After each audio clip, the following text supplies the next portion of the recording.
अस्सलाम वालेकुम dear students, welcome to science guider. आज हमारा टॉपिक क्या है? आज हम क्लास 10th केमिस्ट्री के चैप्टर नंबर 1 के एमसीक्यूज सॉल्व करने लगे हैं, जो कि चैप्टर के लास्ट में जो एमसीक्यूज मौजूद हैं बुक के, और एमसीक्यूज को हमने सॉल्व करना है आज, ताकि हमारा चैप्टर बिल्कुल कंप्लीट हो जाए।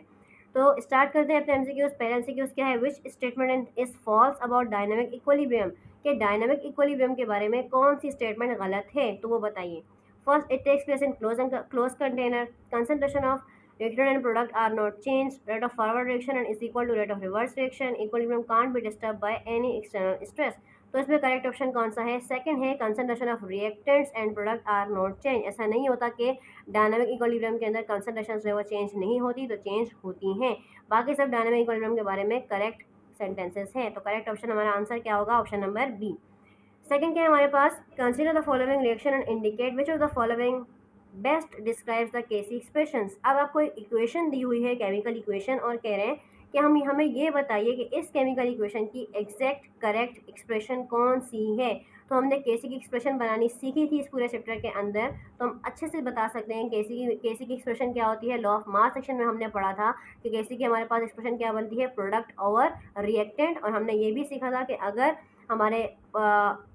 अगर हमारे रिएजेंट्स के साथ नंबर ऑफ मोल्स या कॉफिशिएंट होते हैं तो वो पावर फॉर्म में लिखे जाते हैं। तो इन सब में जो हमारे पास करेक्ट ऑप्शन है वो कौन सा है? ऑप्शन नंबर ए, NO की पावर 4, H2O की पावर 6, NH3 की पावर 4, O2 की पावर 5। बाकी सब इनकरेक्ट लिखे हुए हैं। ये प्रोडक्ट ओवर रिएक्टेंट नहीं है, ये प्रोडक्ट ओवर रिएक्टेंट नहीं है, ये प्रोडक्ट ओवर रिएक्टेंट है, बट कॉफिशिएंट साथ में लिखे हुए हैं, तो ये गलत है। तो करेक्ट ऑप्शन हमारा क्या है? Option number A, Kc is equal to product over reactant with powers, जो कि स्क्वायर ब्रैकेट में लिखी हुई है पावर्स की फॉर्म में। ठीक है, अब नेक्स्ट हमारे पास एमसीक्यूज क्या है? A reaction which is never goes to completion is known as reversible reaction. वो रिएक्शन जो कभी कंप्लीट नहीं होते वो क्या कहलाते हैं? रिवर्सिबल रिएक्शन कहलाते हैं। और उसको हम कैसे रिप्रेजेंट करते हैं, यानी उसका सिंबल क्या होता है रिवर्सिबल रिएक्शंस का? डॉटेड लाइन होता है, सिंगल एरो होता है, डबल एरो होता है, या डबल स्ट्रेट लाइन। तो मैंने यहाँ पे सामने 7 सिंबल बना दिए ताकि आपको समझ में आ जाए। तो हमें ये अच्छी तरह से पता है कि रिवर्सिबल रिएक्शन को रिवर्सिबल एरो से शो करते हैं, यानी डबल एरो से शो करते हैं। ठीक है, तो इसका करेक्ट आंसर कौन सा है? Option C, double arrow. Next क्या है? When the magnitude of Kc small indicate, कि जब हमारे पास केसी की वैल्यू छोटी होती है तो उससे हमें रिएक्शन में क्या नज़र आ रहा होता है। तो जब केसी की वैल्यू छोटी होती है तो उसमें हमें ये नज़र आ रहा होता है कि रिएक्शन मिक्सचर में सबसे ज़्यादा रिएक्टेंट की कंसंट्रेशन मौजूद है, प्रोडक्ट की बहुत ज़्यादा कम है। तो ये किस केस में होता है? ये तब होता है जब केसी की वैल्यू कम होती है। ठीक है, बाकी इसमें कोई भी करेक्ट ऑप्शन नहीं है, बाकी सब तब होता है जब केसी की वैल्यू बड़ी होती है। नेक्स्ट क्या है? For which system does the equilibrium constant Kc has units of concentration. अब ये कह रहे हैं कि हमारे पास 4 सिस्टम्स हैं, यानी 4 रिएक्शंस हैं। इन 4 रिएक्शंस के अंदर किस रिएक्शन में केसी की यूनिट होगी? ठीक है, यानी केसी की यूनिट होगी कंसंट्रेशन की, बाकियों में नहीं होती। तो देखिए, अगर हम इस रिएक्शन की बात करते हैं तो 2 मोल पर डीएम क्यूब अपॉन मोल पर डीएम क्यूब, मोल पर डीएम क्यूब, तो 2 मोल पर डीएम क्यूब यहाँ होंगे, 2 यहाँ होंगे, तो दोनों कैंसिल आउट हो गए, कोई यूनिट नहीं है। यहाँ पर भी ऐसा ही होगा, मोल पर डीएम क्यूब मोल पर डीएम क्यूब कैंसिल आउट हो जाएंगे, तो कोई यूनिट नहीं होगी। यहाँ भी ऐसा ही होगा, मोल पर डीएम क्यूब 2 हैं, मोल पर डीएम क्यूब मोल पर डीएम क्यूब 2 हैं, तो दोनों ऊपर नीचे कैंसिल आउट हो गए। अमोनिया वाली इक्वेशन में देखिए, 2 मोल पर डीएम क्यूब ऊपर आएंगे प्रोडक्ट में, 3 मोल पर डीएम क्यूब नीचे आएंगे, और 1 मोल पर, यानी ये 2 मोल पर डीएम क्यूब ऊपर हैं और 4 मोल पर डीएम क्यूब नीचे हैं।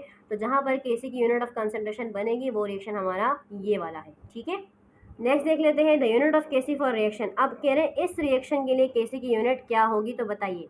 तो देखिए, 2NO, अगेन वही बात, 2 मोल पर डीएम क्यूब यूनिट यहाँ पर बनेगी, मोल पर डीएम क्यूब 1 यहाँ पर बनेगी, 1 मोल पर डीएम क्यूब यहाँ पर बनेगी। तो 2 मोल पर डीएम क्यूब से 2 मोल पर डीएम क्यूब कैंसिल आउट हो गए, तो क्या यूनिट बनेगी? 0, यानी इस रिएक्शन में भी कोई यूनिट नहीं होगी। तो करेक्ट ऑप्शन क्या है? No unit. नेक्स्ट क्या है? The system is stable in equilibrium when, कि कब हमारा सिस्टम जो है वो इक्विलिब्रियम का स्टेबल होता है, जब क्या हो? क्यूसी की वैल्यू केसी के बराबर होगी तब होगा, या क्यूसी वैल्यू केसी से कम होगी तब होगा, क्यूसी और केसी एक दूसरे के, क्यूसी जो है वो केसी से छोटी होगी तब होगा, या इनमें से कुछ भी नहीं होगा। तो जब क्यूसी और केसी दोनों बराबर होते हैं तो हमारा इक्विलिब्रियम सिस्टम स्टेबल हो जाता है। ठीक है, तो करेक्ट ऑप्शन ऑप्शन ए है। Next, QC can be define as, अब क्यूसी की डेफिनेशन क्या है ये बताइए।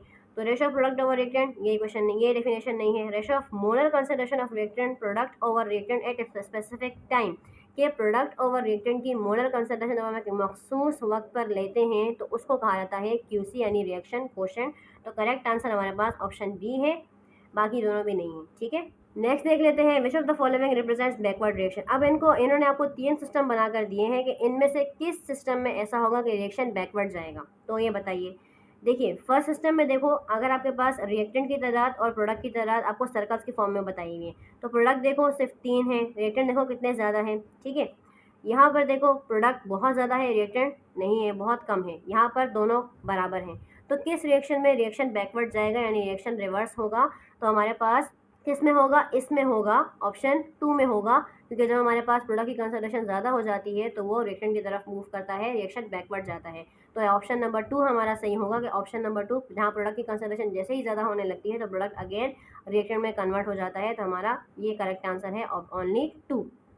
लास्ट है हमारे पास the value of KC increases when. अब केसी की वैल्यू अगर बढ़ती है तो वो कब बढ़ती है, प्रोडक्ट जब कम होता है तब, प्रोडक्ट ज़्यादा होता है तब, रिएक्टेंट का ज़्यादा होता है या रिएक्टेंट और प्रोडक्ट दोनों बराबर होते हैं। इसका करेक्ट आंसर है जब प्रोडक्ट हमारा ज़्यादा होता है तो केसी की वैल्यू भी बढ़ जाती है।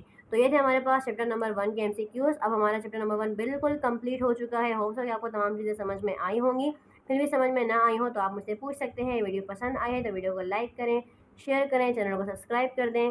और नेक्स्ट क्लास में इंशाल्लाह हम अपने नेक्स्ट टॉपिक पढ़ेंगे जो हमारा चैप्टर नंबर 2 है, एसिड बेस एंड सॉल्ट। अपना बहुत सारा ख्याल रखिएगा। अल्लाह हाफ़िज़ नासिर।